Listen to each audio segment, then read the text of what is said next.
Price the lord. ಈ ದಿನದ ಬಲಪಡಿಸುವ ವಾಕ್ಯ ಮತ್ತಾಯನು ಬರೆದ ಸುವಾರ್ತೆ 25ನೇ ಅಧ್ಯಾಯ 21ನೇ ವಚನ. ಅವನ ದಣಿಯು ಬಲ ನಂಬಿಗಸ್ತನಾದ ಒಳ್ಳೆ ಆಳು ನೀನು. ಸ್ವಲ್ಪ ಕೆಲಸದಲ್ಲಿ ನಂಬಿಗಸ್ತನಾಗಿದ್ದಿ, ದೊಡ್ಡ ಕೆಲಸದಲ್ಲಿ ನಿನ್ನನ್ನು ಇಡುತ್ತೇನೆ.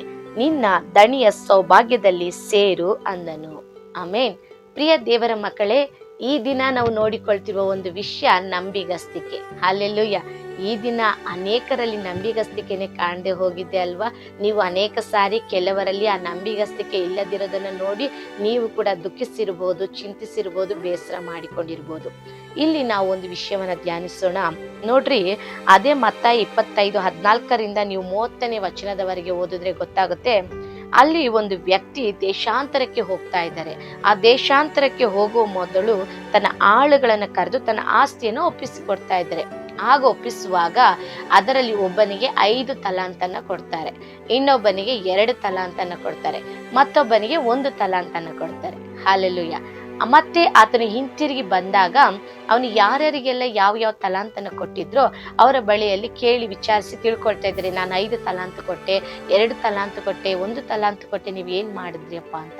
ಆಗ ಆ ರೀತಿ ವಿಚಾರಿಸುವಾಗ 5 ತಲಾಂತನ ಹೊಂದಿಕೊಂಡಿದ್ದವನು ಹೇಳ್ತಾನೆ, ದಣಿಯೇ, ನಾನು ನೀವು ಕೊಟ್ಟಂತ 5 ತಲಾಂತನ ಇಟ್ಟು ವ್ಯಾಪಾರ ಮಾಡಿ ಇನ್ನೂ 5 ತಲಾಂತನ ನಾನು ಸಂಪಾದಿಸಿದ್ದೇನೆ ಎಂಬುದಾಗಿ. ಹಲ್ಲೆಲೂಯ. ಅದೇ ರೀತಿಯಾಗಿ 2 ತಲಾಂತನ ಪಡೆದುಕೊಂಡವನು ಸಹ ಇನ್ನೂ 2 ತಲಾಂತನ ಸಂಪಾದಿಸಿದ್ದೇನೆಂಬುದಾಗಿ ಹೇಳ್ತಾನೆ. ಅವನಿಗೂ ಕೂಡ ಅದೇ ರೀತಿ ಹೇಳ್ತಾರೆ, ಬಲ ನಂಬಿಗಸ್ತನಾದ ನಂಬಿಕೆ ಒಳ್ಳೆ ಆಳು ನೀನು, ನಿನ್ನ ದಣಿಯ ಸೌಭಾಗ್ಯದಲ್ಲಿ ಸೇರು, ಇನ್ನು ನಿನಗೆ ದೊಡ್ಡ ಕೆಲಸದಲ್ಲಿ ಇಡ್ತೇನೆ ಎಂಬುದಾಗಿ. ಆದರೆ ಒಂದೇ ಒಂದನ್ನು ಹೊಂದಿಕೊಂಡಿರೋನು ಬಂದು ಹೇಳ್ತಾನೆ, ನೀನು ಮತ್ತೆ ಬಂದು ವಿಚಾರಿಸ್ತಿ ಅಂತ ನನಗೆ ಅಂದ್ಕೊಂಡಿರ್ಲಿಲ್ಲ, ಮತ್ತೆ ನೀನು ಬಂದು ಕೇಳಿದ್ರೆ ನಿನ್ನದನ್ನ ನಿನಗೆ ಕೊಡ್ಬೇಕು ಎಂಬುದಾಗಿ ನಾನು ಅದನ್ನ ಭದ್ರವಾಗಿ ಭೂಮಿಯನ್ನು ಅಗೆದು ಅದರಲ್ಲಿ ಬಚ್ಚಿಟ್ಟಿದ್ದೆ ಎಂಬುದಾಗಿ ಹೇಳ್ತಾನೆ. ಹಲ್ಲೆಲೂಯ. ಆಗ ದೇವರಿಗೆ ತುಂಬಾ ಕೋಪ ಬರುತ್ತೆ. ಆಗ ಕೋಪ ಬಂದವನಿಗೆ ಹೇಳ್ತಾರೆ, ಇವನ್ನ ತೆಗೆದುಕೊಂಡು ಹೋಗಿ ಕತ್ತಲೆಯೊಳಗೆ ಹಾಕ್ರಿ. ಹಲ್ಲೆಲೂಯ. ಹಾಗಾದ್ರೆ ದೇವರು ನಮ್ಮ ಬಳಿ ಏನನ್ನ ಎದುರು ನೋಡ್ತಾ ಇದ್ದಾರೆ ಅಂದ್ರೆ ಆ ನಂಬಿಗಸ್ತಿಕೆಯನ್ನು. ಹಲ್ಲೆಲೂಯ. ಈ ದಿನ ನಮ್ಮೆಲ್ಲರನ್ನ ನಂಬಿ ದೇವರು ಏನೋ ಒಂದು ಕಾರ್ಯವನ್ನ ನಮ್ಗೆ ಕೊಟ್ಟಿದ್ದಾರೆ, ಆದ್ರೆ ಅದ್ರಲ್ಲಿ ನಾವು ನಂಬಿಗಸ್ತರಾಗಿ ಇಲ್ಲ. ಹಲ್ಲೆಲೂಯ. ನೋಡ್ರಿ, ನಾವು ಯಾವಾಗ ನಂಬಿಗಸ್ತರಾಗಿ ಇರ್ತೇವೋ ದೇವರು ಆ ಸ್ಥಳದಲ್ಲಿ ಆ ವಿಷಯದಲ್ಲಿ ನಮ್ಮನ್ನು ಇನ್ನ ಉನ್ನತವಾದ ಸ್ಥಿತಿಗೆ ತರಲು ಸಾಧ್ಯ. ಹಲ್ಲೆಲೂಯ. ಆ ನಂಬಿಗಸ್ತಿಕೆ ಇಲ್ಲ ಅನ್ನೋದೇ ಆದ್ರೆ ನಮ್ಮನ್ನು ನೋಡಿ ದೇವರು ಯಾವುದೇ ರೀತಿಯ ಒಂದು ಆಶೀರ್ವಾದನ ಕೊಡೋದಕ್ಕೆ ಸಾಧ್ಯ ಇಲ್ಲ. ಹಲ್ಲೆಲೂಯ. ಸೋಮಾರಿಗಳಿಗಂತೂ ದೇವರು ಮೊದಲೇ ಸಹಾಯ ಮಾಡೋದಿಲ್ಲ. ಹಲ್ಲೆಲೂಯ. ಈ ನಂಬಿಗಸ್ತಿಕೆ ಏನ್ ತೋರಿಸುತ್ತೆ ಅಂದ್ರೆ ನಮ್ಮ ಚುರುಕುತನವನ್ನ ತೋರಿಸುತ್ತೆ. ಹಲ್ಲೆಲೂಯ. ಸೋಮಾರಿಗಳು ಏನ್ ಮಾಡ್ತಾರೆ, ಇರೋದೇ ಸಾಕು ಬಿಡು, ಈ ಟೈಮ್ಗೆ ಊಟ ಇದೆಯಾ ಸಾಕು, ಈ ಟೈಮ್ಗೆ ಮನೆ ಇದೆಯಾ ಸಾಕು, ಈ ಟೈಮ್ ಖರ್ಚಿಗೆ ಹಣ ಇದೆಯಾ ಸಾಕು. ಹಲ್ಲೆಲೂಯ. ಅಂಥವ್ರಿಗೆ ದೇವ್ರು ಏನು ಮಾಡೋದಕ್ಕೆ ಆಗೋದಿಲ್ಲ.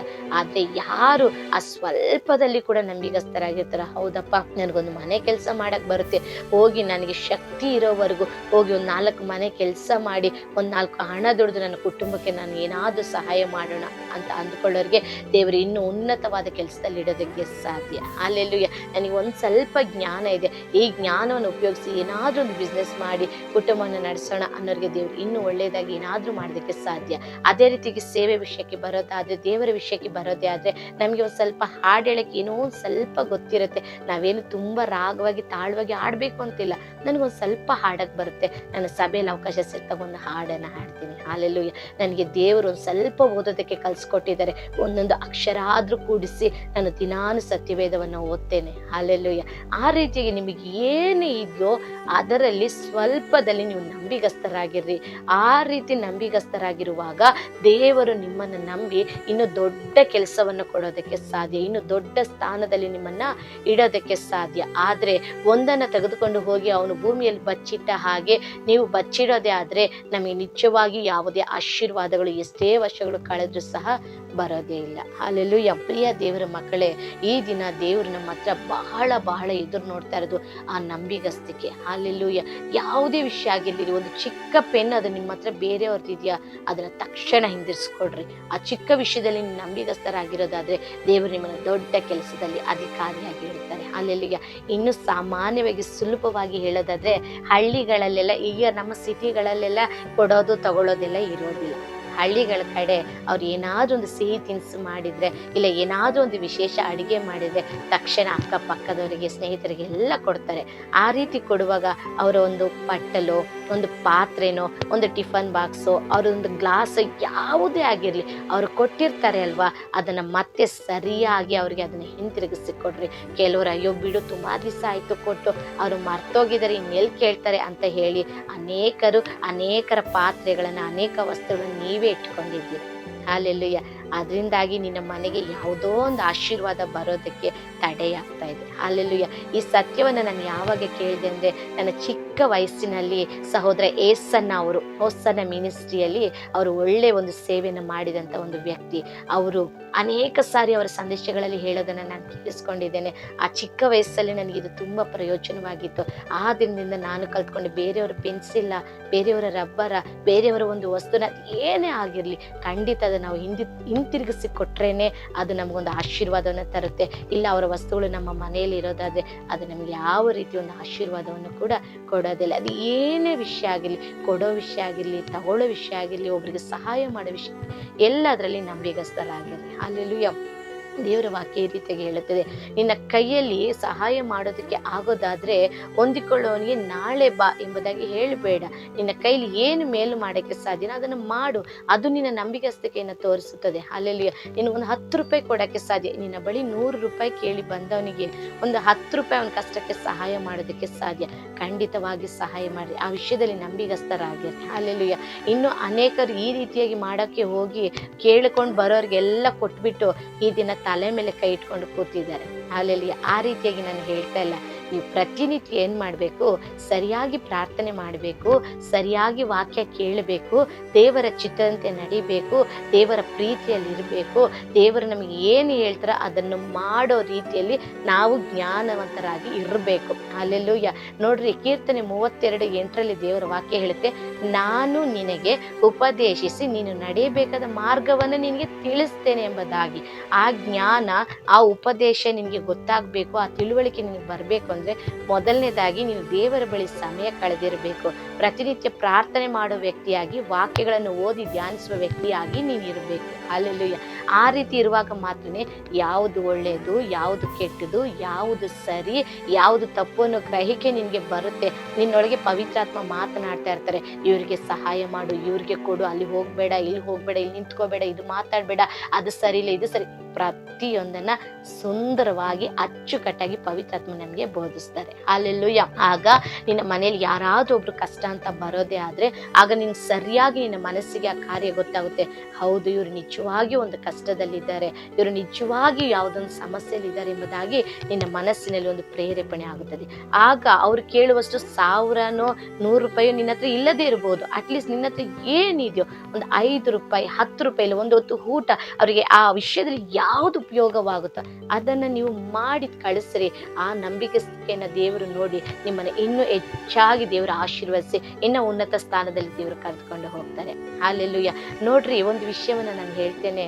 ಆ ದಿನ ಎಲಿಯನೆಂಬ ಒಬ್ಬ ಪ್ರವಾದಿಯನ್ನ ದೇವರು ನೋಡಿ ಹೇಳ್ತಾರೆ, ದೇಶದಲ್ಲಿ ಬರಗಾಲ ಇದೆಯಪ್ಪ, ನೀನು ಈಗ ಚಾರೆಪ್ತ ದೇಶಕ್ಕೆ ಹೋಗು, ಅಲ್ಲಿ ನಿನ್ನನ್ನು ಪೋಷಿಸಬೇಕೆಂಬುದಾಗಿ ನಾನು ಒಂದು ವಿಧವೆಯನ್ನು ಸಿದ್ಧ ಮಾಡಿಟ್ಟಿದ್ದೇನೆ ಎಂಬುದಾಗಿ. ಅಲ್ಲೆಲ್ಲೂಯ್ಯ. ಆಗ ಆ ಮಾತಿಗೆ ವಿಧೇಯನಾಗಿ ಎಲಿಯನು ಚಾರೆಪ್ತ ಊರಿಗೆ ಹೋಗಿ ಅಲ್ಲೊಂದು ವಿಧವೆಯನ್ನು ನೋಡ್ತಾರೆ. ಆಕೆ ಏನ್ ಮಾಡ್ತಾ ಇರ್ತಾಳೆ, ಕಟ್ಟಿಗೆಗಳನ್ನ ಆಯ್ದುಕೊಳ್ತಾ ಇರ್ತಾಳೆ. ಅಲ್ಲೆಲ್ಲೂಯ್ಯ. ಆಗ ಅವಳ ಬಳಿಯಲ್ಲಿ ಹೋಗಿ ಪ್ರವಾದಿ ಹೇಳ್ತಾರೆ, ಅಮ್ಮ ನನಗೆ ಸ್ವಲ್ಪ ಕುಡಿಯೋದಕ್ಕೆ ನೀರು ಕೊಡಿ ಎಂಬುದಾಗಿ. ಆಕೆ ತಕ್ಷಣ ನೀರು ತೆಗೆದುಕೊಂಡು ಬರಲು ಹೋಗುವಾಗ ಮತ್ತೆ ಎಲಿಯ ಪ್ರವಾದಿ ಕರೆದು ಹೇಳ್ತಾರೆ, ಅಮ್ಮ ನೀನು ಹಾಗೆ ಬರುವಾಗ ನನಗಾಗಿ ಒಂದು ಚಿಕ್ಕ ರೊಟ್ಟಿಯನ್ನು ಮಾಡಿಕೊಂಡು ತೆಗೆದುಕೊಂಡು ಬಾ ಅಂತ. ಆಗ ಆ ವಿಧವೆ ಸ್ತ್ರೀ ಹೇಳ್ತಾಳೆ, ಅಯ್ಯ ನನ್ನ ಬಳಿಯಲ್ಲಿ ಸ್ವಲ್ಪ ಹಿಟ್ಟು ಇದೆ, ಒಂದೇ ಒಂದು ಚೂರು ಎಣ್ಣೆ ಇದೆ ಅಯ್ಯ, ಅದನ್ನು ಬಿಟ್ಟರೆ ನಮಗೆ ಬೇರೆ ಆಹಾರ ಇಲ್ಲ. ಈ ಹೊತ್ತು ನಾನು ನನ್ನ ಮಗ ಅದನ್ನು ತಿಂದು ಸಾಯಬೇಕೆ ಹೊತ್ತು ಬೇರೆ ದಾರಿ ಇಲ್ಲ, ಅದಕ್ಕಾಗಿ ನಾನು ಕಟ್ಟಿಗೆಗಳನ್ನು ಆಯ್ದುಕೊಳ್ತಾ ಇದ್ದೆ ಎಂಬುದಾಗಿ. ಅಲ್ಲೆಲ್ಲೂಯ್ಯ. ಆಗ ಎಲಿಯ ಪ್ರವಾದಿ ಮತ್ತೆ ಹೇಳ್ತಾರೆ, ಅಮ್ಮ ಮೊದಲು ನಿನಗಿರುವ ಆ ಹಿಟ್ಟಿನಲ್ಲಿ, ಆ ಎಣ್ಣೆಯಲ್ಲಿ ಒಂದೇ ಒಂದು ರೊಟ್ಟಿ ನನಗೆ ಮಾಡಿಕೊಂಡು ತೆಗೆದುಕೊಂಡು ಬಾ, ಕರ್ತನ ನಿನ್ನನ್ನು ಪೋಷಿಸ್ತಾರೆ ಎಂಬುದಾಗಿ. ಆ ಒಂದು ಮಾತಿನಲ್ಲಿ ಅವಳು ವಿಧೇಯಳಾಗ್ತಾಳೆ, ಅದೇ ರೀತಿ ನಂಬಿಗಸ್ತಳಾಗಿದ್ದಾಳೆ. ನೋಡ್ರಿ, ಅವಳು ಸುಳ್ಳು ಹೇಳಿಲ್ಲ, ನನ್ನ ಹತ್ರ ಹಿಟ್ಟಿಲ್ಲ, ನನ್ನ ಹತ್ರ ಎಣ್ಣೆ ಇಲ್ಲ, ನನಗೆ ಆಹಾರ ಇಲ್ಲ, ನೀವು ದಯವಿಟ್ಟು ಹೋಗಿ, ಆ ರೀತಿಯೆಲ್ಲ ಏನು ಹೇಳಿಲ್ಲ. ಯಾಕಂದ್ರೆ ನಾನು ಅಂದುಕೊಳ್ತೀನಿ ಅಲ್ಲಿ ಬರೆಯಲ್ಪಟ್ಟಿಲ್ಲ, ಆಕೆ ಒಳ್ಳೆಯ ಪ್ರಾರ್ಥನೆ ಮಾಡುವ ಒಂದು ಸ್ತ್ರೀ ಆಗಿರ್ಬೋದು, ದೇವರಿಗೆ ಭಯಪಡುವ ಒಂದು ವ್ಯಕ್ತಿ ಆಗಿರ್ಬೋದು. ಅದಕ್ಕೇನೆ ಆ ಪ್ರವಾದಿ ಬಂದು ಕೇಳಿದ ಕೂಡಲೇ, ಆ ಎಲಿಯನ್ನು ಬಂದು ಕೇಳಿದ ಕೂಡಲೇ ಅವಳಲ್ಲಿ ಮಾಡಬೇಕು ಎಂಬ ಒಂದು ವಿಧೇಯತೆ ಬಂತು. ಅವಳ ಆ ವಿಷಯದಲ್ಲಿ ನಂಬಿಗಸ್ತಳಾಗಿದ್ದು ಸುಳ್ಳು ಹೇಳಿದೆ, ಸರಿ ಆಯ್ತು ಎಂಬುದಾಗಿ ಹೋಗಿ ರೊಟ್ಟಿಯನ್ನ ಮಾಡಿ ತೆಗೆದುಕೊಂಡು ಬಂದು ಕೊಡ್ತಾಳೆ. ಹಲ್ಲೆಲೂಯಾ. ನೋಡ್ರಿ, ಅದರ ನಂತರ ಆ ದೇಶದಲ್ಲಿ ಬರಗಾಲ ನೀಗುವವರೆಗೂ ಆ ಮನೆಯಲ್ಲಿ ಆಹಾರಕ್ಕೆ ಕೊರತೆಯೇ ಇರಲಿಲ್ಲ. ಹಲ್ಲೆಲೂಯ. ಆ ಊರಲ್ಲಿ ಅನೇಕರಿಗೆ ಅದು ತಿಳಿದಿರ್ಬೋದು. ಇಲ್ಲಿ ಚಾರಪ್ತ ಊರಲ್ಲಿ ಈ ರೀತಿ ಒಂದು ವಿಧವೆ ಮನೆಯಲ್ಲಿ ಆಹಾರ ಕೊರತೆನೇ ಆಗಿಲ್ವಂತೆ, ಅಲ್ಲಿ ಯಾವಾಗ್ಲೂ ಅವ್ರಿಗೆ ಆಹಾರ ಇದೆ ಎಂಬುದಾಗಿ ಅನೇಕರು ಕೇಳಲ್ಪಟ್ಟಿರ್ಬೋದು. ಹಲ್ಲೆಲೂಯ. ಯಾಕೆ ಗೊತ್ತಾ? ಅವಳ ಆ ವಿಷಯದಲ್ಲಿ ನಂಬಿಗಸ್ತಳಾಗಿಲ್ಲ, ಸುಳ್ಳು ಹೇಳಲಿಲ್ಲ, ಯಾಮಾರಿಸ್ಲಿಲ್ಲ, ಮರೆ ಮಾಡಲಿಲ್ಲ, ಆಗೋದಿಲ್ಲ ಅಂತ ಹೇಳಲಿಲ್ಲ. ದೇವರ ವಾಕ್ಯಕ್ಕೆ ಅವಳು ವಿಧೇಯಳಾಗಿ, ಆ ಎಲಿಯ ಪ್ರವಾದಿಗೆ ವಿಧೇಯಳಾಗಿ, ನಂತರ ಅವಳಿಗೆ ಕೊಟ್ಟ ಕೆಲಸದಲ್ಲಿ ನಂಬಿಗಸ್ತಳಾಗಿತ್ತು. ಹಲ್ಲೆಲೂಯ. ಪ್ರಿಯ ದೇವರ ಮಕ್ಕಳೇ, ನಿಮ್ಮಲ್ಲಿ ಕೂಡ ನಾನು ಚಿಕ್ಕ ವಿಷಯ ಹೇಳ್ತೇನೆ. ಅನೇಕರು ನಿಮಗೆ ಹೇಳ್ತಾರೆ ಸಭೆಯಲ್ಲಿ, ನೋಡಿ ಚಿಕ್ಕದಾಗಿ ಹೇಳ್ತೇನೆ, ಸಭೆಯಲ್ಲಿ ನಿಮಗೆ ಸೇವಕರು ಹೇಳ್ತಾರೆ, ಅಮ್ಮ ಈ ದಿನ ಈ ರೀತಿಯಾಗಿ ನೀವು ಒಂದು ಹಾಡು ಹೇಳ್ರಿ, ಈ ಥರ ಒಂದು ಆರಾಧನೆ ನಡೆಸ್ರಿ, ಈ ಥರ ಒಂದು ಕೂಟವನ್ನು ನಡೆಸ್ರಿ, ಇಲ್ಲ ನಿಮ್ಮ ಮನೇಲಿ ಒಂದು ಚಿಕ್ಕದಾಗಿ ಪ್ರಾರ್ಥನೆ ಕೂಟವನ್ನು ಇಟ್ಟುಕೊಳ್ರಿ, ಆ ರೀತಿ ಮಾಡ್ರಿ, ಈ ರೀತಿ ಮಾಡ್ರಿ ಅಂತ ಸಭೆಯಲ್ಲಿ ಸೇವಕರು ನಮಗೆ ಹೇಳಿರ್ಬೋದು. ಹಿರಿಯವರು ಒಂದು ಸ್ವಲ್ಪ ಹಿರಿಯರು ಕೂಡ ಯಾವುದೊಂದು ಕಾರ್ಯ ಹೇಳಿರ್ಬೋದು. ಆದರೆ ನಾವು ಆ ಸಮಯದಲ್ಲಿ ನಮಗೆ ಮಾಡೋದಕ್ಕೆ ಸಾಧ್ಯ, ಅನುಕೂಲ ಇರುತ್ತೆ, ಅಲ್ಲಿ ನಾವು ನಂಬಿಗಸ್ತರಾಗಿರೋದಿಲ್ಲ. ಅಲ್ಲಿ ಯಾವುದೋ ಒಂದು ಸುಳ್ಳು ಹೇಳಿ, ಏನೋ ಒಂದು ಹೇಳಿ ತಪ್ಪಿಸ್ಕೊಳ್ಳಕ್ಕೆ ನೋಡ್ತೀವಿ. ಯಾಕಂದ್ರೆ ನಿನ್ನಲ್ಲಿರುವ ಆ ಒಂದು ತಲಾಂತಿನ ಮೇಲೆ ನಿನಗೆ ನಂಬಿಕೆ ಇಲ್ಲ. ಅದಕ್ಕೆ ನೀನು ಪ್ರತಿ ಬಾರಿ ಏನ್ ಮಾಡ್ತಾ ಇದೀಯ, ಅದನ್ನ ಭೂಮಿಯನ್ನು ಅಗದು ಅವನು ಒಂದು ತಲಾಂತನ್ನು ಹೊಂದಿಕೊಂಡ ವ್ಯಕ್ತಿ ಹೇಗೆ ಅದನ್ನು ಭೂಮಿಯಲ್ಲಿ ಬಚ್ಚಿಟ್ನೋ ಅದೇ ರೀತಿ ಪ್ರತಿ ಬಾರಿ ನೀನು ಬಚ್ಚಿಡ್ತಾ ಇದ್ದೀವಿ. ಹಲ್ಲೆಲೂಯ. ಆ ರೀತಿ ಬಚ್ಚಿಡೋದೇ ಆದ್ರೆ ನಿನಗೆ ಖಂಡಿತವಾಗಿ ಆಶೀರ್ವಾದವೂ ಬರೋದಿಲ್ಲ, ಉನ್ನತ ಸ್ಥಿತಿಯನ್ನು ನೀನು ನೋಡೋದಕ್ಕಾಗೋದಿಲ್ಲ. ನಿನ್ನ ಸ್ಥಿತಿ ಇನ್ನೂ ಹೇಳ್ಬೇಕಾದ್ರೆ ಚಿಂತಾಜನಕವಾಗಿ ಅಯೋಮಯವಾಗಿ ಮಾರ್ಪಡುತ್ತದೆ. ಹಲ್ಲೆಲೂಯ. ಪ್ರಿಯ ದೇವರ ಮಗಳೇ, ಪ್ರಿಯ ದೇವರ ಮಗನೇ, ಈ ದಿನ ದೇವರ ವಿಷಯದಲ್ಲಿ, ಲೋಕದ ವಿಷಯದಲ್ಲಿ, ಹಣದ ವಿಷಯದಲ್ಲಿ, ಪ್ರತಿ ವಿಷಯದಲ್ಲಿ ನೀನು ನಂಬಿಗಸ್ತನಾಗಿರು. ನೀನು ಈ ನಂಬಿಗಸ್ತಿಕೆಯನ್ನು ಮಾಡೋದೇ ಆದರೆ ಖಂಡಿತವಾಗಿ ಉನ್ನತವಾದ ಪೊಸಿಷನಲ್ಲಿ ದೇವರು ನಿನ್ನನ್ನು ಇಡ್ತಾರೆ. ಈ ದಿನ ನಾವೆಲ್ಲ ಪ್ರಯಾಸ ಪಡ್ತಾ ಇದ್ದೀವಲ್ವ, ನಮಗೆ ಯಾರಿಗಾದ್ರೂ ಆಸೆ ಇದೆ ಇರೋ ರೀತಿನೇ ಇರಬೇಕು ಅಂತ. ನೋಡ್ರಿ, ನಿಮ್ಮ ಮನೇಲಿ ಪುಟ್ಟ ಪುಟ್ಟ ಮಕ್ಳು ಇರ್ಬೋದು, ಚಿಕ್ಕ ಮಗು ಇರ್ಬೋದು. ಆ ಮಗು ಹಾಗೇನೇ ಒಂದು 10-20 ವರ್ಷ ನಿಮ್ಮ ಕೈಯಲ್ಲೇ ಇದ್ರೆ ನಿಮ್ಗೆ ಇಷ್ಟ ಆಗುತ್ತಾ? ಖಂಡಿತ ಇಷ್ಟ ಆಗಲ್ಲ. ನಮ್ಮೆಲ್ಲರಿಗೂ ಏನು ಆಸೆ, ನಮ್ಮ ಮಕ್ಕಳು ಚೆನ್ನಾಗಿ ಬೆಳಿಬೇಕು, ಒಳ್ಳೆ ಒಂದು ಪೊಸಿಷನ್ಗೆ ಹೋಗಬೇಕು, ಆ ಒಂದು ಒಳ್ಳೆಯ ಹುದ್ದೆಯನ್ನು ನಮ್ಮ ಕಣ್ಣುಗಳು ನೋಡಬೇಕು, ಅವರ ಆಶೀರ್ವಾದ ನೋಡಬೇಕು, ಅವರ ಅಭಿವೃದ್ಧಿ ನೋಡಬೇಕು. ಎಲ್ಲರಿಗೂ ಕೂಡ ಇದೆ. ಹಲ್ಲೆಲೂಯ. ಅದೇ ರೀತಿ ದೇವರಿಗೆ ಕೂಡ ಒಂದು ಆಸೆ ಇದೆ, ನಾವು ಚೆನ್ನಾಗಿರಬೇಕು, ನಾವು ಆಶೀರ್ವಾದವಾಗಿರಬೇಕು, ಅಭಿವೃದ್ಧಿ ಆಗಿರಬೇಕು, ಕೊಡುವವರಾಗಿರಬೇಕು, ಪ್ರೀತಿಸುವವರಾಗಿರಬೇಕು, ಸಮಾಧಾನ ಪಡಿಸುವವರಾಗಿರಬೇಕು, ಆತ್ಮೀಯದಲ್ಲಿ ನಾವು ಬೆಳೆದಿರೋರಾಗಿರ್ಬೇಕು ಎಂಬುದಾಗಿ ದೇವರಿಗೆ ಆಸೆ ಇದೆ. ಹಲ್ಲೆಲೂಯ. ಆ ಆಸೆ ನಮ್ಮಲ್ಲಿ ನೆರವೇರಬೇಕು, ಮಕ್ಕಳ ವಿಷಯದಲ್ಲಿ ನಮಗೆ ನೆರವೇರಬೇಕು, ನಮ್ಮ ವಿಷಯದಲ್ಲಿ ದೇವರಿಗೆ ನೆರವೇರಬೇಕು ಅನ್ನೋದಾದ್ರೆ ನಾವು ಮೊದಲನೇದಾಗಿ ನಂಬಿಗಸ್ತರಾಗಿರಬೇಕು. ಹಲ್ಲೆಲೂಯ. ಈ ರೀತಿಯಾಗಿ ನಾವು ನಂಬಿಗಸ್ತರಾಗಿದ್ದಾಗ ದೇವರು ನಮ್ಮನ್ನು ಕೂಡ ಆ ದಿನ ಆ ಕೆಲಸಗಾರನಿಗೆ ಹೇಳಿದ ಹಾಗೆ, ಬಲ ಒಳ್ಳೆಯ ಆಳು ನೀನು, ನಂಬಿಗಸ್ತನು ನೀನು, ಇನ್ನ ದೊಡ್ಡ ಕೆಲಸದಲ್ಲಿ ನೀನು ಇರ್ತೇನೆ ಎಂಬುದಾಗಿ ಹೇಗೆ ಆ ದಣಿ ಹೇಳ್ತಾನೋ ಅದೇ ರೀತಿ ಯೇಸು ಕ್ರಿಸ್ತ ನಮ್ಮನ್ನು ನೋಡಿ ಹೇಳಬೇಕು, ನೀನು ಒಳ್ಳೆಯವನಪ್ಪ, ನೀನು ನಂಬಿಗಸ್ತನಪ್ಪ, ನೀನು ಚಿಕ್ಕ ಚಿಕ್ಕ ವಿಷಯದಲ್ಲಿ ನಂಬಿಗಸ್ತನಾಗಿದ್ದಿ, ಇನ್ನು ಒಳ್ಳೆ ಒಂದು ಪೊಸಿಷನ್ಗೆ ನಿನ್ನ ಕರ್ಕೊಂಡು ಹೋಗ್ತೇನೆ, ಒಳ್ಳೆ ಪ್ರಮೋಷನನ್ನು ನಿಮಗೆ ಕೊಡ್ತೇನೆ, ಒಳ್ಳೆ ರೀತಿ ನಿನ್ನ ಆಶೀರ್ವಾದ ಮಾಡ್ತೀನಿ. ಹಲ್ಲೆಲೂಯ. ನೋಡ್ರಿ, ಫರೋಹನ ಮನೆಯಲ್ಲಿ ಕೆಲಸಗಾರನಾಗಿದ್ದ ಯೋಸೇಫನು ಎಲ್ಲ ವಿಷಯದಲ್ಲಿ ನಂಬಿಗಸ್ತನಾಗಿದ್ದ. ಹಲ್ಲೆಲೂಯ. ಫರೋಹನ ಹೆಂಡತಿ ಪಾಪಕ್ಕೆ ಕರೆದಾಗ್ಲು, ನನ್ನ ದಣಿಗೆ ನಾನು ಹೇಗೆ ಈ ರೀತಿ ಅನ್ಯಾಯ ಮಾಡೋದು, ನನ್ನ ನೋಡ್ತಿರೋ ದೇವರಿಗೆ ನಾನು ಹೇಗೆ ಅನ್ಯಾಯ ಮಾಡೋದು, ಆ ವಿಷಯದಲ್ಲಿ ನಂಬಿಗಸ್ತನಾಗಿದ್ದ. ನಾನು ಈ ಮನೆಗೆ ಮೋಸ ಮಾಡಬಾರ್ದು, ನನ್ನನ್ನು ನಂಬಿರುವ ದೇವರಿಗೆ ನಾನು ಮೋಸ ಮಾಡಬಾರ್ದು ಎಂಬುದಾಗಿ ಆ ವಿಷಯದಲ್ಲಿ ನಂಬಿಗಸ್ತನಾಗಿದ್ದ. ದೇವರು ಈ ವಾಕ್ಯದ ಪ್ರಕಾರ ಅವನನ್ನು ಉನ್ನತವಾದ ಸ್ಥಿತಿಯಲ್ಲಿ, ದೊಡ್ಡ ಕೆಲಸದಲ್ಲಿ ಒಂದು ಅಧಿಪತಿಯಾಗಿ ಅವನನ್ನು ನೇಮಿಸಿದ್ರು. ಹಲ್ಲೆಲೂಯ. ನಿಜವಾಗಿ ದೇವರು ಯಾವಾಗಲೂ ಹೇಳಿದ್ದನ್ನೇ ಮಾಡುವ ದೇವರು, ಮಾಡುವುದನ್ನೇ ಹೇಳುವ ದೇವರಾಗಿದ್ದಾರೆ. ನಾವು ಇನ್ನು ನೋಡೋದಾದ್ರೆ ಮೋಶೆಯನ್ನು ಜ್ಞಾಪಕ ಮಾಡಿಕೊಳ್ಳೋಣ. ಮೋಶೆ ಕುರಿತು ದೇವರೊಂದು ವಾಗ್ದಾನ ಮಾಡ್ತಾರೆ. ದೇವರು ಮೋಶೆ ಕುರಿತು ಒಂದು ಮಾತನ್ನ ಹೇಳ್ತಾರೆ. ಏನು ಅನ್ನೋದಾದ್ರೆ, ಈತನು ನನ್ನ ಮನೆಯಲ್ಲೆಲ್ಲ ನಂಬಿಗಸ್ತನು. ಅಲ್ಲಿ ಹೌದು, ದೇವರು ಏನು ಹೇಳ್ತಾರೋ ಅವ್ನಿಗೆ ಆಗೋದಿಲ್ಲ. ಅವನು ಪ್ರಾರಂಭದಲ್ಲಿ ದೇವರು ಅವನಿಗೆ ದರ್ಶನ ಕೊಟ್ಟು ಆ ಮುಳ್ಳಿನ ಪೊದೆಯ ಮೂಲಕ ಮಾತನಾಡಬೇಕಾದ್ರೆ ಹೇಳುವಾಗ ಅವನು ಹೇಳ್ತಾನೆ, ದೇವ್ರೆ ನಾನು ವಾಕ್ಚಾತುರ್ಯವಿಲ್ಲದವನಪ್ಪ, ನನಗೆ ಮಾತಾಡೋಕ್ಕೆ ಬರೋದಿಲ್ಲಪ್ಪ, ನಾನೆಲ್ಲಿ ಹೋಗಿ ಫರೋಹನ ಮುಂದೆ ನಿಂತುಕೊಂಡು ಮಾತನಾಡಿ ಆ ಜನರನ್ನ ಬಿಡಿಸ್ಕೊಂಡು ಬರೋದು ಎಂಬುದಾಗಿ ಹೇಳ್ತಾನೆ. ದೇವರು ಅಂಥ ವ್ಯಕ್ತಿಯ ಕುರಿತು ಒಂದು ದಿನ ಸಾಕ್ಷಿ ಹೇಳ್ತಾ ಇದ್ದಾರೆ, ಇವನು ನನ್ನ ಮನೆಯಲ್ಲೆಲ್ಲ ನಂಬಿಗಸ್ತನೆಂಬುದಾಗಿ. ಜನರ ಗುಣಗುಟ್ಟುವಿಕೆ ಮಧ್ಯದಲ್ಲಿಯೋ, ಜನರು ಅವನ ನಿಂದಿಸುವಾಗಲೂ, ಅವನಲ್ಲಿ ಬಳಲಿ ಹೋಗುವಾಗಲೂ, ಕುಗ್ಗಿ ಹೋಗುವಾಗಲೂ ಏನು ಮಾಡಲಿಲ್ಲ. ಎಲ್ಲ ವಿಷಯದಲ್ಲಿ ನಂಬಿಗಸ್ತನಾಗಿದ್ದು ಎಲ್ಲವನ್ನ ತಗೊಳ್ಳೋದು, ದೇವರ ಹತ್ರ ಹೋಗಿ ಪ್ರಾರ್ಥನೆ ಮಾಡೋದು, ಅವ್ರ ಬೈಗುಳ ತಗೊಳ್ಳೋದು, ಅವರ ಗುಣಗುಟ್ಟಿಗೆ ತಗೊಳ್ಳೋದು, ಅವ್ರು ನಿಂದಿಸೋದನ್ನ ತಗೊಳ್ಳೋದು, ಮತ್ತೆ ಹೋಗಿ ದೇವರ ಸಮ್ಮುಖದಲ್ಲಿ ಕೂತ್ಕೊಳ್ಳೋದು. ಅವನು ದೇವರು ಕೊಟ್ಟ ಕೆಲಸ ಮಾಡಿಯೇ ಮುಗಿಸ್ಬೇಕೆಂಬುದಾಗಿ ಈ ಕಾರ್ಯಗಳನ್ನು ಮಾಡಿ ಮಾಡಿ ದೇವರೇ ಒಂದು ದಿವಸ ಸಾಕ್ಷಿ ಹೇಳುವ ಮಟ್ಟಿಗೆ ನಂಬಿಗಸ್ತನಾಗಿದ್ದಾನೆ. ಖಂಡಿತವಾಗಿ ಹೇಳ್ತೇನೆ, ನೀವು ಪ್ರತಿ ಚಿಕ್ಕ ವಿಷಯದಲ್ಲೂ ಕೂಡ ನೀವು ನಂಬಿಗಸ್ತರಾಗಿರ್ರಿ. ಹಲ್ಲೆಲೂಯಾ. ಅದು ಯಾವ ವಿಷಯನೇ ಆಗಿರಲಿ ನೋಡ್ರಿ, ಆ ದಿನ ಯೋಸೇಫನು ಹೇಗೆ ನಂಬಿಗಸ್ತನಾಗಿದ್ದನೋ ಅದೇ ರೀತಿ ನೀವು ನಂಬಿಗಸ್ತರಾಗಿರ್ರಿ. ಮೋಶೆ ಹೇಗೆ ನಂಬಿಗಸ್ತನಾಗಿದ್ನೋ ಅದೇ ರೀತಿ ನೀವು ನಂಬಿಗಸ್ತರಾಗಿರ್ರಿ. ಚಾರೆಪ್ತ ವಿಧವೆ ಹೇಗೆ ನಂಬಿಗಸ್ತಳಾಗಿದ್ಲೋ ಅದೇ ರೀತಿ ನೀವು ನಂಬಿಗಸ್ತರಾಗಿರ್ರಿ. ನಿಮ್ದು ಅಲ್ಲ ಅನ್ನೋ ಪೆನ್ನು ನಿಮಗೆ ಬೇಡ, ನಿಮ್ದು ಅಲ್ದೇ ಇರೋ ಪಾತ್ರೆ ನಿಮಗೆ ಬೇಡ, ನಿಮ್ಮದು ಅಲ್ದೇ ಇರುವ ಹಣ ನಿಮಗೆ ಬೇಡ. ಹಾಲೆಲ್ಲೂಯ. ನೋಡ್ರಿ, ಈಗ ಒಂದು ಚಿಕ್ಕದಾಗಿ ಏನೋ ಒಂದು ಅಂಗಡಿಲಿ ಏನೋ ಒಂದು ವಸ್ತು ತಗೊಳ್ತೀರಾ, ಅವ್ರ ಅವಸರದಲ್ಲಿ ಏನೋ ಒಂದು ಸ್ವಲ್ಪ ಚಿಲ್ಲರೆ ನಿಮಗೆ ಜಾಸ್ತಿ ಕೊಟ್ಟಿರ್ಬೋದು. ಈಗ ಒಂದು ಬಸ್ನಲ್ಲಿ ನೀವು ಪ್ರಯಾಣ ಮಾಡ್ತೀರಾ, ಆ ಬಸ್ನಲ್ಲಿ ಅಲ್ಲಿ ತುಂಬಾ ರಶ್ ಇರೋದ್ರಿಂದ ಆ ಕಂಡಕ್ಟರ್ ನಿಮ್ಗೆ ಸ್ವಲ್ಪ ಹಣ ಜಾಸ್ತಿ ಕೊಟ್ಟಿರ್ಬೋದು. ಹಾಲೆಲ್ಲೂಯ. ತಕ್ಷಣ ನೀವೇನ್ ಮಾಡ್ತೀರಾ, ಅಪ್ಪ ದೇವ್ರಿಗೆ ನನ್ನ ಕಷ್ಟ ಎಲ್ಲ ಗೊತ್ತು, ಅದಕ್ಕೆ ದೇವ್ರು ನನಗೆ ಈ ರೀತಿ ಸಹಾಯ ಮಾಡಿದ್ದಾರೆ ಎಂಬುದಾಗಿ ತಕ್ಷಣ ಅದನ್ನ ಜೋಬಲ್ಲೋ ಪರ್ಸಲ್ಲೇ ಎತ್ತಿಟ್ಕೊಳ್ತೀರಾ. ಹಾಲೆಲ್ಲೂಯ. ಹಾಗಲ್ಲ, ನಮ್ಮ ದೇವರು ನಮಗೆ ಏನಾದ್ರೂ ಒಂದು ಉನ್ನತವಾದ ಪೊಸಿಷನ್ ಕೊಡಬೇಕು ಅನ್ನೋದಾದ್ರೆ ಮೊದಲನೇದಾಗಿ ಅವ್ರು ಮಾಡೋದು ಏನಂದ್ರೆ ಟೆಸ್ಟ್ ಮಾಡ್ತಾರೆ.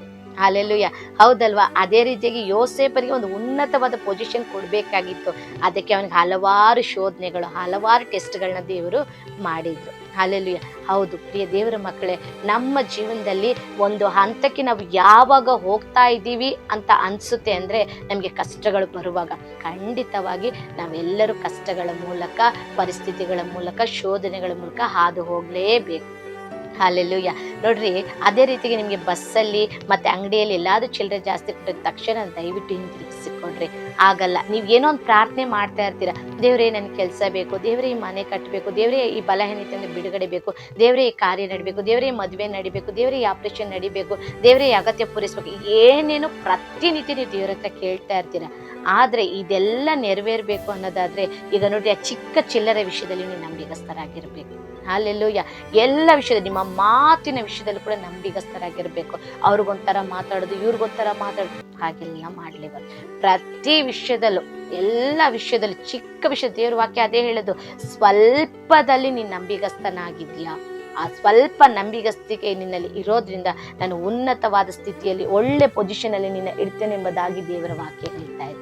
ಹಾಲೆಲ್ಲೂಯ. ಈ ದಿನ ಸಣ್ಣ ವಿಷಯ, ಅದೊಂದು 10 ರೂಪಾಯಿ ಎಕ್ಸ್ಟ್ರಾ ಕೊಟ್ಟಿದಾರ, ಒಂದು 50 ರೂಪಾಯಿ ಎಕ್ಸ್ಟ್ರಾ ಕೊಟ್ಟಿದಾರ, ತಕ್ಷಣ ಹಿಂತಿರುಗಿಸಿಕೊಡ್ರಿ. ಹಾಲೆಲ್ಲೂಯ. ನೋಡ್ರಿ, ತಮಿಳುನಾಡಿನಲ್ಲಿ ನಡೆದ ಒಂದು ನಿಜವಾದ ಒಂದು ವಿಷಯವನ್ನು ನಾನು ಹೇಳ್ತೇನೆ.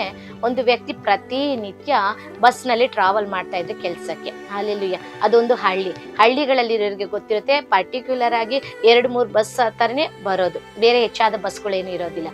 ಆಗ ಆ ಊರಿನಲ್ಲಿ ಇರೋರಿಗೆಲ್ಲ ಆಲ್ಮೋಸ್ಟ್ ಎಲ್ಲ ಡ್ರೈವರ್ಸ್, ಕಂಡಕ್ಟರ್ಸ್ ಗೊತ್ತೇ ಇರ್ತಾರೆ. ಹಾಲೆಲ್ಲೂಯ.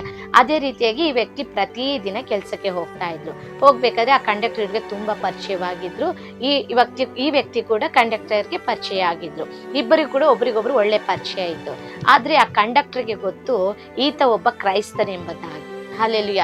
ಒಂದು ದಿನ ಅವನಿಗೊಂದು ಆಲೋಚನೆ ಬರುತ್ತೆ, ಹೌದು, ಕ್ರೈಸ್ತನು ಅಂತ ಹೇಳ್ತಾರಲ್ಲ, ಕ್ರೈಸ್ತರೆಲ್ಲ ಹೀಗೆ ಹಾಗೆ, ನಾವು ಅವರು ಇವರು, ನಾವು ಆ ರೀತಿ ಈ ರೀತಿ ಅಂತೆಲ್ಲ ಹೇಳ್ತಾರಲ್ಲ, ಸರಿ ಒಂದು ಚಿಕ್ಕ ಟೆಸ್ಟ್ ಮಾಡೋಣ ಎಂಬುದಾಗಿ ಅವನು ಕೊಟ್ಟ ಹಣವನ್ನ ತಿರುಗಿಸಿ ಹಾಗೆ ಅವನಿಗೆ ಕೊಟ್ರಂತೆ.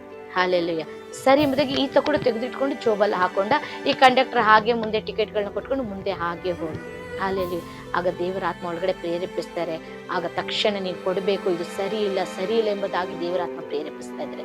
ಅಥವಾ ಒಂದು ಒಳ್ಳೆ ಪ್ರೇಯರ್ ಮಾಡೋ ವ್ಯಕ್ತಿ, ಒಳ್ಳೆ ರೀತಿ ದೇವರ ವಾಕ್ಯಕ್ಕೆ ಭಯಪಡುವ ವ್ಯಕ್ತಿ. ಹಾಲೆಲೂಯ. ನಾನು ನಿಜವಾಗಿ ಹೇಳ್ತೀನಿ, ಮತ್ತೆ ಮತ್ತೆ ಯಾವಾಗಲೂ ನಾನು ಎಲ್ಲರಿಗೂ ಹೇಳೋ ಒಂದೇ ವಿಷಯ, ನೀವು ಕ್ರಮವಾಗಿ ಪ್ರಾರ್ಥನೆ ಮಾಡೋರಾಗಿರ್ರಿ, ಕ್ರಮವಾಗಿ ಸತ್ಯವೇದ ಧ್ಯಾನವಿರಲಿ, ದೇವರಿಗೆ ಕೊಡಬೇಕಾದ ಗೌರವವನ್ನು ಸಲ್ಲಿಸ್ರಿ, ದೇವರನ್ನ ಸರಿಯಾಗಿ ಅನುಸರಿಸ್ರಿ. ಆಗ ಮಾತ್ರನೇ ಪರಿಶುದ್ಧಾತ್ಮನ ಮೂಲಕ ನಿಮಗೆ ಬೇಕಾದ ಎಲ್ಲ ಕಾರ್ಯಗಳು ಅಂದ್ರೆ ಸರಿಯಾದ ನಡೆಸುವಿಕೆ ನಿಮಗೆ ಸಿಗುತ್ತೆ. ಆಗ ಅವನು ಹೃದಯದಲ್ಲಿ ಆ ಪ್ರೇರೇಪಣೆ ಬಂದ ಕೂಡಲೇ ತಕ್ಷಣ ಅವರು ಮುಂದೆ ಹೋಗಿ ಮತ್ತೆ ಹಿಂದೆ ಆ ಕಂಡಕ್ಟರ್ ಬಂದಾಗ, ಸರ್ ನೀವು ನಾನು ಕೊಟ್ಟಿದ್ದ ಹಣನ ಹಾಗೆ ಹಿಂತಿರುಗಿಸಿ ಕೊಟ್ಟಿದ್ದೀರಾ, ಟಿಕೆಟ್ ಕೂಡ ಕೊಟ್ಟಿದ್ದೀರಾ, ತಗೊಳ್ಳಿ ಅಂತ ಹೇಳಿದಾಗ ಆ ಕಂಡಕ್ಟರ್ ಒಂದು ಮಾತೇ ಹೇಳ್ತಾರೆ, ನನಗೆ ಗೊತ್ತು, ನಾನು ತಿಳಿದೇ ಏನು ಕೊಟ್ಟಿಲ್ಲ, ನನಗೆ ಗೊತ್ತಿದ್ದೇ ಕೊಟ್ಟೆ. ಯಾಕಂದ್ರೆ ಅನೇಕ ಕ್ರೈಸ್ತರು ಹೇಳ್ತಾರೆ ನಾವು ಆ ರೀತಿ ಒಳ್ಳೆಯವರು, ಎಷ್ಟು ಒಳ್ಳೆಯವರು, ಹಾಗೆ ಹೀಗೆ ಎಂದಾಗ ಅನೇಕರು ಹೇಳೋದನ್ನ ಕೇಳಿದ್ದೀನಿ, ನೀನು ಹೇಗೆ ಅಂತ ನಾನು ಚೆಕ್ ಮಾಡೋದಕ್ಕಾಗಿನೇ ಕೊಟ್ಟೆ ಎಂಬುದಾಗಿ ಆ ಕಂಡಕ್ಟರ್ ಹೇಳಿದಾಗ ಆಗ ಅವರು ಪರಿಶುದ್ಧಾತ್ಮನಿಗೊಂದು ಥ್ಯಾಂಕ್ಸ್ ಹೇಳಿದಂತೆ, ಪರಿಶುದ್ಧಾತ್ಮನೇ ನೀವು ನನ್ನನ್ನು ಪ್ರೇರೇಪಿಸದೆ ಹೋಗಿದ್ದಿದ್ರೆ ಈ ದಿನ ಅಪ್ಪ ನಿಮ್ಮ ನಾಮ ದೂಷಿಸಲ್ಪಡ್ತಾ ಇದ್ದೆ, ನಾನು ಕೂಡ ನನ್ನ ಹೆಸರನ್ನ ಕೆಡಿಸ್ಕೊಳ್ತಾ ಇದ್ದೆ ಎಂಬುದಾಗಿ ಅವನು ಅಲ್ಲೇ ದೇವರಿಗೆ ಸ್ತೋತ್ರ ಮಾಡಿ ಪರಿಶುದ್ಧಾತ್ಮನಿಗೊಂದು ಥ್ಯಾಂಕ್ಸ್ ಹೇಳಿದಂತೆ. ಅಲ್ಲಿ ಹೌದು ಪ್ರಿಯ ದೇವರ ಮಕ್ಕಳೇ, ನಾವು ಎಲ್ಲ ವಿಷಯದಲ್ಲಿ ಸಣ್ಣ ಸಣ್ಣ ವಿಷಯದಲ್ಲಿ ಕೂಡ ನಂಬಿಗಸ್ತರಾಗಿರ್ಬೇಕು. ಆ ಉನ್ನತ ಪದವಿಯನ್ನು ನಾವು ಹೊಂದಿಕೊಳ್ಬೇಕು ಅನ್ನೋದಾದ್ರೆ ಎಲ್ಲ ವಿಷಯದಲ್ಲಿ ನಂಬಿಗಸ್ತರಾಗಿರ್ಬೇಕು. ಅದೇ ಸಮಯದಲ್ಲಿ ಕಷ್ಟಗಳ ಮೂಲಕನೇ ದೇವರು ಕರ್ಕೊಂಡು ಹೋಗ್ತಾರೆ. ಯಾರಿಗೂ ಸುಖವಾಗಿ ಯಾವುದೂ ಬರೋದಿಲ್ಲ. ನೀನು ಮೇಲಿನ ಮೆಟ್ಟಿಲಿಗೆ ಹೋಗಿ ತಲುಪಬೇಕಂದ್ರೆ ಕೆಳಗಿರೋ ಮೆಟ್ಲುಗಳನ್ನ ಹತ್ಕೊಂಡೇ ಹೋಗ್ಬೇಕು. ಒಂದು ಮೆಟ್ಲ ಮೇಲೆ ಕಾಲಿಟ್ಟಿದ ತಕ್ಷಣ ಅಲ್ಲಿ ಮೇಲ್ಗಡೆ ಇರೋ ಮೆಟ್ಲಲ್ಲಿ ನೀವು ನಿಂತ್ಕೊಳ್ಳೋಕೆ ಸಾಧ್ಯ ಇಲ್ಲ. ಆಗ ಅಲ್ಲಿ ಹೋಗ್ಬೇಕಾದ್ರೆ ನಮಗೆ ಕಾಲು ನೋವು ಬರುತ್ತೆ, ಆಯಾಸ ಆಗುತ್ತೆ, ಎಲ್ಲವೂ ಕೂಡ ಆಗುತ್ತೆ. ಅದೇ ರೀತಿ ನಾವು ಒಂದು ಆಶೀರ್ವಾದನ ಹೊಂದಿಕೊಳ್ಬೇಕಾದ್ರೆ ಶ್ರಮೆಗಳ ಮೂಲಕ, ಕಷ್ಟಗಳ ಮೂಲಕ, ಪಾಡುಗಳ ಮೂಲಕವಾಗಿನೇ ಹೋಗ್ಬೇಕು. ನೋಡ್ರಿ, ನಿಮ್ಗೆಲ್ಲರೂ ಕೂಡ ಬಟರ್ಫ್ಲೈ ಗೊತ್ತಲ್ವಾ? ಅದೇ ಚಿಟ್ಟೆ ಎಲ್ಲರಿಗೂ ಕೂಡ ಗೊತ್ತು. ಆ ಚಿಟ್ಟೆ ಎಷ್ಟು ಸುಂದರವಾಗಿ ಹಾರಾಡುತ್ತಲ್ವ. ಎಲ್ಲ ಪುಟ್ಟ ಪುಟ್ಟ ಮಕ್ಕಳಿಗೆಲ್ಲ ನಮಗೂ ಕೂಡ ಆಸೆ ಆಗುತ್ತಲ್ವ, ಆ ಚಿಟ್ಟೆನ ಇಟ್ಕೋಬೇಕು ಎಂಬುದಾಗಿ, ಕೈಲಿ ಹಿಡ್ಕೊಂಡಿಗೆ ಹಾರಿಸ್ಬೇಕು ಎಂಬುದಾಗಿ. ಆ ಚಿಟ್ಟೆಯನ್ನ ಒಂದು ವ್ಯಕ್ತಿ ಸೂಕ್ಷ್ಮವಾಗಿ ಗಮನಿಸ್ತಾ ಇದ್ದಂತೆ. ಅದು ಚಿಟ್ಟೆ ಆಗೋದಕ್ಕಿಂತ ಮೊದಲು ಅದರ ರೂಪ ಬೇರೆ ರೀತಿಯಾಗಿರುತ್ತೆ. ಅದು ಒಂದು ಮೊಟ್ಟೆಯೊಳಗಡೆ ಇರುತ್ತೆ.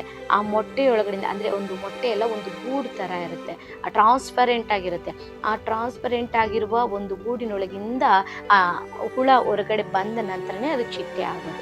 ಆಗ ಅದನ್ನ ಒಂದು ವ್ಯಕ್ತಿ ಸೂಕ್ಷ್ಮವಾಗಿ ನೋಡ್ತಾ ಇದ್ದಾನೆ. ಆ ಪೊರೆ ಒಳಗಡೆಯಿಂದ ಆ ಹುಳ ಬರ್ತಾ ಇದೆ ಹೊರಗಡೆ. ತುಂಬ ಕಷ್ಟಪಡ್ತಾ ಇದೆ, ತುಂಬ ಪಾಡುಪಟ್ಟು ಒದ್ದಾಡಿ ತುಂಬ ಹೊತ್ತು ಟೈಮ್ ತಗೊಂಡು ಸ್ವಲ್ಪ ಆಚೆ ಬಂದು ಆಮೇಲೆ ಒಂದು ಬಟರ್ಫ್ಲೈ ಆಗಿ ಅದು ಮೇಲಕ್ಕೆ ಹಾರ್ತಾ ಇದೆ. ಅಲ್ಲಿ ಅದಕ್ಕೆ ಇವನು ಏನು ಮಾಡ್ದ, ನೋಡ್ತಾ ಇದ್ದಂತ ಒಂದು ಯವನಸ್ಥ ಅವನು ಏನು ಮಾಡ್ದಂದ್ರೆ ಇನ್ನೊಂದು ಗೂಡಿನಲ್ಲಿ ಇನ್ನೊಂದು ಪರದೆ ಒಳಗಡೆ ಇದ್ದಂತ ಆ ಹುಳವನ್ನು ನೋಡ್ದ. ಆ ಹುಳವನ್ನು ನೋಡ್ಬಿಟ್ಟು ಇದು ಯಾಕೆ ಇಷ್ಟು ಕಷ್ಟಪಟ್ಟು ಹೊರಗಡೆ ಬರಬೇಕು, ಇದನ್ನು ನಾನೇ ತೆಗಿತೀನಿ ಎಂಬುದಾಗಿ ಸಣ್ಣದಾಗಿ ಒಂದು ಬ್ಲೇಡ್ ತಗೊಂಡು ಪ್ಲೇಸಾಗಿ ಹಾಗೆ ಒಂದು ಲೇಯರ್ ನಿಧಾನವಾಗಿ ಕತ್ತರಿಸಿ ಆ ಹುಳವನ್ನು ಆಚೆ ತೆಗ್ದ. ಹಾಲೆಲೂಯ. ಆಗ ಆ ಹುಳವನ್ನು ಆಚೆ ತೆಗೆದ್ರೆ ಅದು ಏನಾಗ್ತಾ ಇಲ್ಲ, ಮೇಲಕ್ಕೆ ಹಾರಕ್ಕೆ ಆಗ್ತಾ ಇಲ್ಲ. ಹಾಲೆಲೂಯ. ಯಾಕೆ ಗೊತ್ತಾ? ಅದು ಕಷ್ಟಪಟ್ಟು ಪಾಡುಪಟ್ಟು ಬರಬೇಕಾದ್ರೆ ಅದರಲ್ಲಿ ಏನಾಗುತ್ತೆ ಅಂದರೆ ಆ ರೆಕ್ಕೆಗಳಲ್ಲಿ ಅದರ ರಕ್ತವೆಲ್ಲ ಸಂಚಾರವಾಗುತ್ತಂತೆ. ಅದು ಹಾಗೆ ಒದ್ದಾಡಿ ಆ ಹುಳ ಆಚೆ ಬರಬೇಕಾದ್ರೆ ಚಿಟ್ಟೆ ಅದಕ್ಕೆ ಬೇಕಾದ ಬ್ಲಡ್ ಸರ್ಕ್ಯುಲೇಷನ್ ಎಲ್ಲ ಸರಿಯಾಗಿ ಆ ರೆಕ್ಕೆಗಳಿಗೆ ತಲುಪುತ್ತೆ. ಆಗ ಆ ರೆಕ್ಕೆಗಳಿಗೆ ಬಲ ಬರುತ್ತೆ. ಆಗ ಆ ರೆಕ್ಕೆಗಳ ಬಲ ಹೊಂದ್ಕೊಂಡ ಮೇಲೆ ಆಚೆ ಬಂದ ತಕ್ಷಣ ಅದು ಎಗರುತ್ತೆ ಮೇಲಕ್ಕೆ. ಹಾಲೆಲೂಯ. ಆದರೆ ಇವನೇನು ಮಾಡ್ದ, ಯಾವುದೇ ಕಷ್ಟ ಇದೆ ಸುಲಭವಾಗಿ ಅದನ್ನು ಹೊರಗಡೆ ತೆಗೆದು ಬಿಟ್ಟ. ಈಗ ಅದು ಡೈರೆಕ್ಟಾಗಿ ಹೊರಗಡೆ ಬಂದಿರೋದ್ರಿಂದ ಯಾವುದೇ ಕಷ್ಟಪಡದೆ ಅಲ್ಲಿ ಒದ್ದಾಡದೆ ಏನು ಮಾಡದೆ ಅದು ಬಂದಿರೋದಕ್ಕೆ ಆ ರೆಕ್ಕೆಗಳಿಗೆ ಬ್ಲಡ್ ಸರ್ಕ್ಯುಲೇಷನ್ ಆಗಿಲ್ಲ. ಹಾಲೆಲೂಯ. ಇದನ್ನ ಯಾಕೆ ಹೇಳ್ತಾ ಇದ್ದೀನಿ ಅಂದರೆ ನಿಮ್ಗೆ ಈಗಾಗಲೇ ಅರ್ಥ ಆಗಿರುತ್ತೆ. ಪ್ರಿಯ ದೇವರ ಮಕ್ಕಳೇ, ನಮ್ಮ ಜೀವನದಲ್ಲಿ ಒಂದು ಆಶೀರ್ವಾದ, ಒಂದು ಉನ್ನತಿ, ಒಂದು ಹೆಚ್ಚಳ, ಅಭಿವೃದ್ಧಿ ಬರಬೇಕು ಅನ್ನೋದಾದರೆ ನಾವು ಶ್ರಮೆಗಳ ಮೂಲಕ, ಪಾಡುಗಳ ಮೂಲಕ, ಕಷ್ಟಗಳ ಮೂಲಕ, ಕಣ್ಣೀರುಗಳ ಮೂಲಕ, ಅವಮಾನಗಳ ಮೂಲಕನೇ ಹಾದು ಹೋಗಬೇಕು. ಆಗ ಅವೆಲ್ಲದರಲ್ಲೂ ನಮ್ಮ ನಂಬಿಗಸ್ತಿಕೆಯನ್ನು ನಾವು ಕಾಪಾಡಿಕೊಳ್ಬೇಕು. ಆ ನಂಬಿಗಸ್ತಿಕೆಯನ್ನು ನೋಡಿನೇ ದೇವರು ನಮಗೆ ಉನ್ನತವಾದ ಒಂದು ಸ್ಥಿತಿಯನ್ನು ಕೊಡೋದು. ಹಾಲೆಲೂಯ. ಖಂಡಿತವಾಗಿ ಪ್ರಿಯ ದೇವರ ಮಕ್ಕಳೇ, ಈ ದಿನದಿಂದ ಸಣ್ಣ ವಿಷಯದಲ್ಲಿ ಕೂಡ ಗುಂಡು ಪಿನ್ನು ಕೂಡ ಆಗಿರಲಿ ಪರವಾಗಿಲ್ಲ, ಯಾವುದೇ ಆಗಿರಲಿ, ನಾವು ಯೇಸುವಿನ ಮಕ್ಕಳು, ಯೇಸುವಿನ ರಕ್ತದಲ್ಲಿ ತೊಳೆಯಲ್ಪಟ್ಟವರು, ಯೇಸುವನ್ನ ಪ್ರೀತಿಸುವವರು, ಯೇಸುವಂತೆ ಜೀವಿಸಲು ಪ್ರಯತ್ನಿಸುತ್ತಿರುವವರು. ಕ್ರೈಸ್ತರಾದ ನಾವು ಪ್ರತಿ ವಿಷಯದಲ್ಲಿ ನಂಬಿಗಸ್ತರಾಗಿರಬೇಕು. ದೇವರು ಮೆಚ್ಚುವ ವಿಷಯವೇ ಇದಾಗಿದೆ. ಆಗ ನೀವು ನಂಬಿಗಸ್ತರಾಗಿರೋದೇ ಆದ್ರೆ ಏನೇನೆಲ್ಲ ಪ್ರೇಯರ್ ಮಾಡ್ತಾ ಇದ್ದೀರಾ, ಎಸಪ್ಪ ನನಗೆ ಈ ತರ ಆಶೀರ್ವಾದ ಬೇಕು, ದೇವರೇ ನನಗೆ ಈ ರೀತಿಯ ಅಭಿವೃದ್ಧಿ ಬೇಕು, ದೇವರೇ ನನಗೆ ಕಾರ್ಯದಿಂದ ಬಿಡುಗಡೆ ಬೇಕು, ಇದು ಬೇಕು, ಅದು ಬೇಕು, ಹಾಗೆ ಹೀಗೆ ಎಸಪ್ಪ ಹತ್ರ ಏನೇನೋ ಕೇಳ್ತಾ ಇದ್ದೀರಲ್ವಾ, ನೀವು ಈ ಚಿಕ್ಕ ವಿಷಯ ಫಾಲೋ ಮಾಡಿ ನೋಡ್ರಿ. ಎಲ್ಲದ್ರಲ್ಲೂ ನಂಬಿಗಸ್ತರಾಗಿದ್ದು ಅಪ್ಪನ ಹತ್ರ ಹೇಳ್ರಿ, ಅಪ್ಪ ನಾನು ನಂಬಿಗಸ್ತನಾಗಿದ್ದೇನಲ್ವಾ, ಈ ಪಿನ್ ವಿಷಯದಲ್ಲಿ ನಂಬಿಗಸ್ತನಾಗಿದ್ದೇನಲ್ವಾ, ಈ ಪೆನ್ ವಿಷಯದಲ್ಲಿ ನಂಬಿಗಸ್ತನಾಗಿದ್ದೇನಲ್ವಾ, ಈ ವಸ್ತುಗಳ ವಿಷಯದಲ್ಲಿ ನಂಬಿಗಸ್ತನಾಗಿದ್ದೀನಲ್ವಾ, ನನಗಿರುವ ಶಕ್ತಿಯಲ್ಲಿ ನಾನು ನಂಬಿಗಸ್ತನಾಗಿದ್ದೀನಲ್ವಾ, ನಾನು ಮಾಡೋ ಕೆಲಸದಲ್ಲಿ ನಂಬಿಗಸ್ತನಾಗಿದ್ದೀನಲ್ವಾ, ನನ್ನ ಮಾತಲ್ಲಿ ನಂಬಿಗಸ್ತನ. ಈ ರೀತಿ ಅಪ್ಪ ಹತ್ರ ಧೈರ್ಯವಾಗಿ ಹೇಳ್ರಿ. ನೀವು ಮಾಡಿದ್ರೆ ಧೈರ್ಯವಾಗಿ ಹೇಳ್ತೀರಾ. ಆಗ ಹೇಳಿ ನೋಡ್ರಿ, ಖಂಡಿತವಾಗಿ ಮತ್ತಾಯನು ಬರೆದ ಸುವಾರ್ತೆ 25:21 ಹೇಳಿರೋ ಪ್ರಕಾರ ದೇವರು ನಮ್ಮನ್ನು ನೋಡಿ, ಬಲ ನಂಬಿಗಸ್ತನಾದ ಒಳ್ಳೆ ಆಳು ನೀನು, ಸ್ವಲ್ಪ ಕೆಲಸದಲ್ಲಿ ನಂಬಿಗಸ್ತನಾಗಿದ್ದಿ, ದೊಡ್ಡ ಕೆಲಸದಲ್ಲಿ ನಿನ್ನನ್ನು ಇಡುತ್ತೇನೆ, ಹಲ್ಲೆಲೂಯಾ, ನಿನ್ನ ದಣಿಯ ಸೌಭಾಗ್ಯದಲ್ಲಿ ಸೇರು, ನಿನ್ನನ್ನು ದೊಡ್ಡ ಕೆಲಸದಲ್ಲಿಟ್ಟು ನಿನಗೆ ಸೌಭಾಗ್ಯವನ್ನ ದಯಪಾಲಿಸ್ತಾರೆ. ನಿಶ್ಚಯವಾಗಿ ನನ್ನ ಕರ್ತನಲ್ಲಿ ನಂಬ್ತೇನೆ. ಈ ವಾಕ್ಯವನ್ನು ಕೇಳಿದ ನೀವೆಲ್ಲರೂ ಕೂಡ ಇಂದಿನಿಂದ ಹೀಗೆ ಮಾಡೋದಕ್ಕೆ ಪ್ರಯತ್ನಿಸಿ ಇದರ ಮೂಲಕ ಆಶೀರ್ವಾದಗಳನ್ನ ಮೇಲುಗಳನ್ನು ಹೊಂದಿಕೊಳ್ತೀರಾ ಎಂಬುದಾಗಿ ನಂಬ್ತೇನೆ. ಖಂಡಿತ ದೇವರು ನಿಮ್ಮನ್ನು ಹಾಗೆ ಆಶೀರ್ವದಿಸಿ ಅಭಿವೃದ್ಧಿ ಪಡಿಸಿ ಅನೇಕರಿಗೆ ಆಶೀರ್ವಾದವಾಗಿ ನಿಮ್ಮನ್ನು, ನಿಮ್ಮ ಕುಟುಂಬವನ್ನು ದೇವರು ಆಶೀರ್ವದಿಸಿ. Price the lord. ನಿಮ್ಮಲ್ಲಿ ಚಿಕ್ಕಮ್ಮನಿಗೆ ಪ್ರತಿನಿತ್ಯ ಕೇಳಿಕೊಳ್ತಾ ಇದ್ದೀನಿ. ಇನ್ನು ಯಾರಾದರೂ ದಯವಿಟ್ಟು ನೀವು ಸಬ್ಸ್ಕ್ರೈಬ್ ಮಾಡಿಕೊಳ್ಳದೆ ನೋಡ್ತಾ ಇರೋದಾದ್ರೆ ದಯವಿಟ್ಟು ನೀವು ಸಬ್ಸ್ಕ್ರೈಬ್ ಮಾಡಿಕೊಳ್ಳ್ರಿ, ಲೈಕ್ ಮಾಡ್ರಿ, ಅನೇಕರಿಗೆ ಇದನ್ನು ತಲುಪಿಸ್ರಿ, ಶೇರ್ ಮಾಡ್ರಿ. ಖಂಡಿತ ಈ ಸೇವೆಗಾಗಿ ಪ್ರತಿನಿತ್ಯ ನಿಮ್ಮ ಪ್ರಾರ್ಥನೆಯಲ್ಲಿ ಒಂದೇ ಒಂದು ಕ್ಷಣವಾದರೂ ಪ್ರಾರ್ಥಿಸ್ರಿ. ಇನ್ನು ಈ ಸೇವೆ ಅನೇಕರಿಗೆ ಹೋಗಿ ತಲುಪಲಿ, ಅನೇಕರ ಜೀವನಗಳು ದೇವರ ಕಡೆಗೆ ತಿರುಗಿಕೊಳ್ಳಲಿ, ದೇವರ ಬರೋಣಕ್ಕೆ ಎಲ್ಲರೂ ಕೂಡ ಸಿದ್ಧರಾಗಲಿ. ನಿಶ್ಚಯವಾಗಿ ಈ ಸೇವೆಯನ್ನು ದೇವರು ಇನ್ನೂ ಹೆಚ್ಚಾಗಿ ಆಶೀರ್ವದಿಸ್ತಾರೆ ಎಂಬುದಾಗಿ ನಿಮ್ಮೆಲ್ಲರ ಪ್ರಾರ್ಥನೆಗಳ ಮೂಲಕ ನಾನು ಕರ್ತನಲ್ಲಿ ನಂಬ್ತೇನೆ. ಎಲ್ಲ ಮಹಿಮೆ ನನ್ನ ಕರ್ತನಾದ ಯೇಸುವಿಗೆ ಸಲ್ಲಲಿ. Praise the Lord. God bless you.